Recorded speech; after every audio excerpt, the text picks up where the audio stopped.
Hi, and welcome to Lab 19 on Interprocess Communication. In this lab, we are going to cover IPC using message queues. So here is a program to write or to send the message to a message queue. Now before we get into the details of the program, I would like to discuss four important functions that are basis of IPC using message queues. The first function is msg_get, that is message get. This function is used to create a message queue.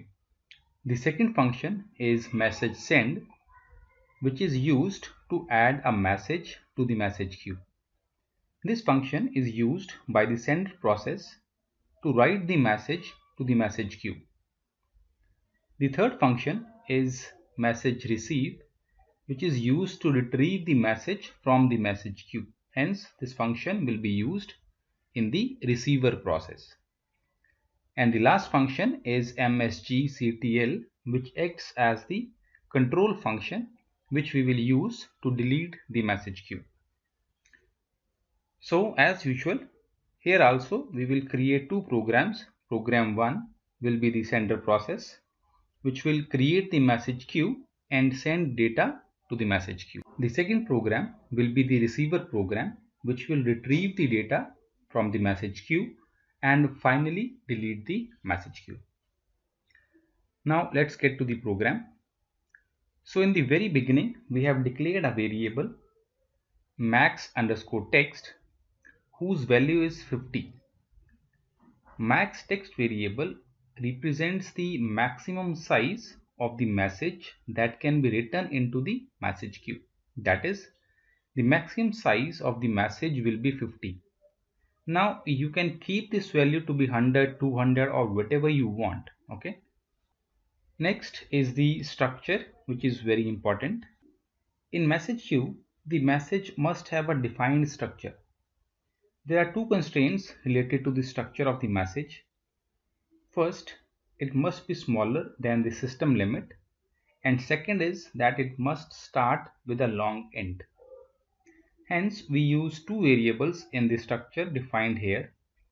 One is a long int and the other variable sum_text is to store the data that will be written into the message queue.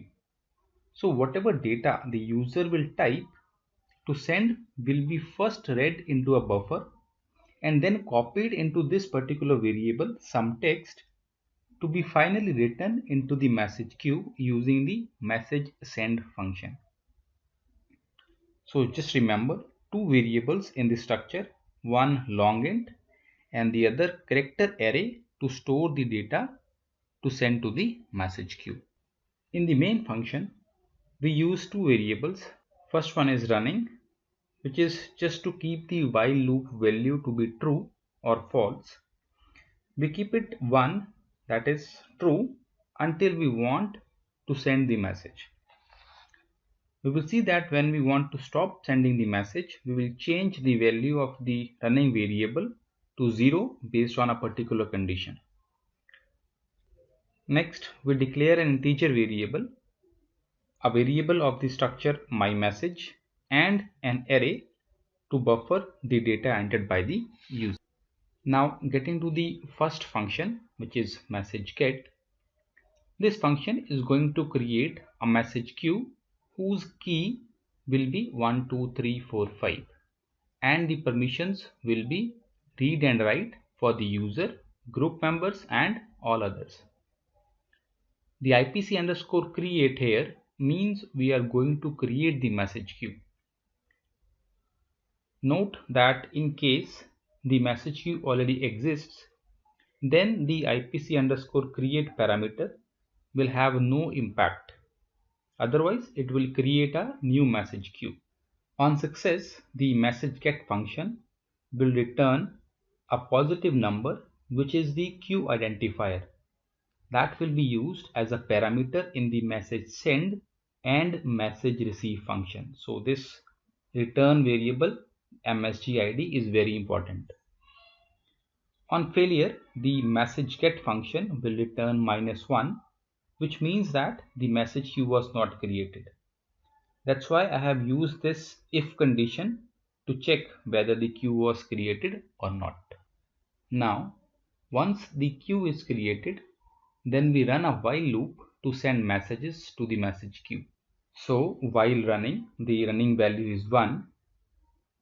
So while it is true, the following statements will execute. So until the loop is true, the condition within the while loop is true, the following statements will happen. First, display a message to the user so that the user will enter the data that is to be sent to the message queue. Next, we are going to use the fgets function to receive the data from the user and temporarily store it in the buffer. So whatever the user types will get stored in the buffer variable. The parameter for fgets function are buffer to store the data. The second parameter specifies how much data will be read. The third parameter is from where the data will be read. So in this case, 20 characters will be read from the standard input device, which in our case is the keyboard. So as a user, you can type the data of any length, but your process will read only first 20 characters because I have specified the limit as 20 in this particular case and save them in the buffer. Next, we use the sum data variable of the type structure myMessage to assign the variable message underscore type the value 1. The value 1 is assigned because this value is used in the receiver process. So we will discuss this when we focus on the receiver program. Next, we use the string copy function to copy the data from the buffer into the structure variable sum data. Now everything is ready, so we will use the message send function, which will take 4 parameters. The message send function allows us to write message into the message queue. The first parameter msgid is the message queue identifier returned by the message get function. You can see above that we have used this message id msgid to store whatever the message get function returned. The second parameter is the pointer to the message to be sent. So since we have stored the message in the structure variable sum data, so the second parameter is sum underscore data. The third parameter is the maximum size of the message. So here I have defined it to be 50.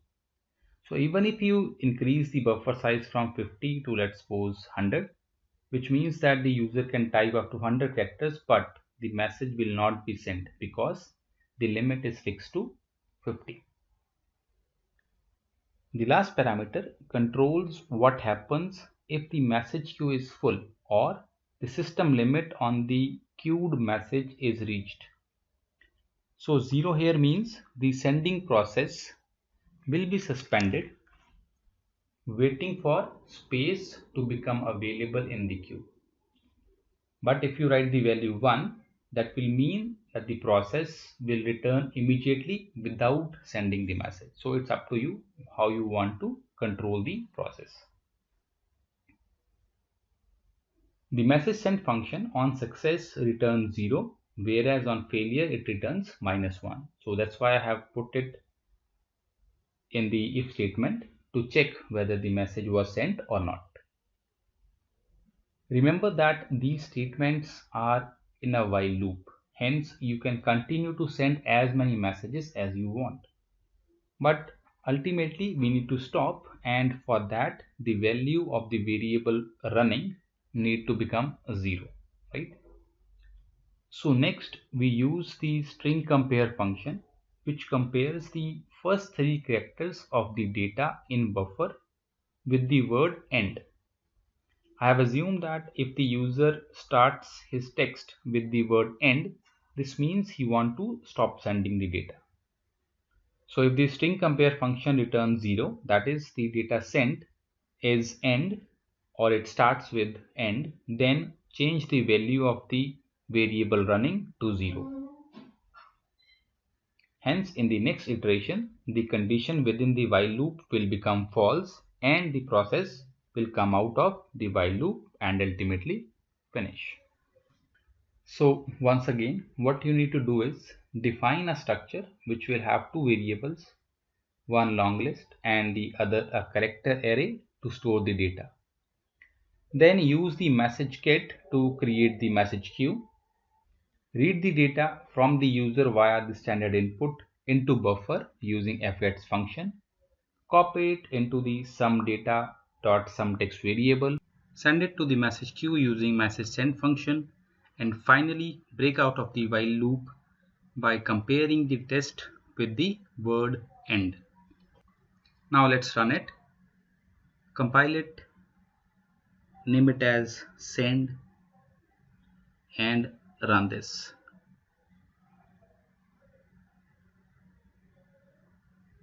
Now it asks what you want to send. So send whatever or type whatever you want. Again, next message, until you type end as your data, which breaks the while loop. So we have sent some data into the message queue. Now the second program is for the receiver process, which is almost similar to the sender process. Same structure, definition, variable running, msgid, and some data of type my_message.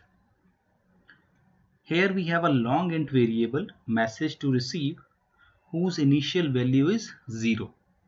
Value 0 means that the messages will be retrieved in the same order in which they were written into the message queue. So just remember that I wrote 3 messages, so they will be retrieved in the same order.